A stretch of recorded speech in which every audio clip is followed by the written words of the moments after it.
Et une question maintenant, depuis combien de temps n'avez-vous pas lu de poésie? L'école peut-être? Eh bien voilà l'occasion de vous y remettre puisque l'Alsacien Jean-Michel Molpoy vient d'être primé par l'Académie Goncourt qui lui a décerné son prix de la poésie pour le recueil Rue des Fleurs. Olivier Stéphan et Emmanuel Gambette l'ont rencontré. Ce n'est pas un ouvrage de propagande.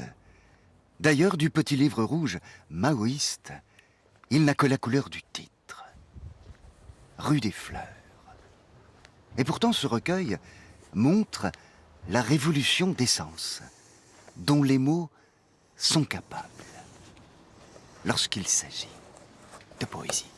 Eh bien, par exemple, je vais vous citer la fin d'un poème intitulé « Pour un arbre », et qui est un poème évidemment dédié aux arbres.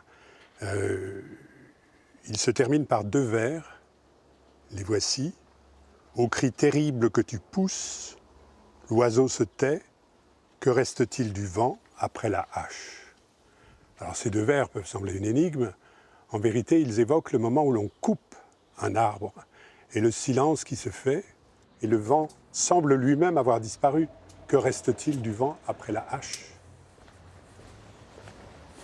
J'attends de la langue qu'elle me conduise au-delà, plus loin, par le jeu des images. C'est une manière de mettre du jeu, vous savez, comme on dit, entre 2 pièces qui ne coïncident pas, mettre du jeu à l'intérieur des perceptions. Donc établir des petits espaces de liberté, des moments de flottement, d'incertitude, sur lesquels notre perception va se régler. C'est un texte qui s'intitule « Arrière-saison ». L'araignée tombe sans parachute. L'horloge en berne marque 6h30. Les ongles du calendrier brûlent. Je ne me souviens pas. C'est une manière là de dire le passage du temps, évidemment, la mélancolie, à travers des images, mais qui sont à peine des images, qui sont des perceptions. L'araignée qui tombe sans parachute, on a tous vu une araignée glisser le long de son fil. C'est le lecteur qui fait le chemin, et je ne conçois pas le poème autrement que comme ce petit organisme verbal, cet instrument particulier de langage, qui éveille son regard, qui éveille sa perception.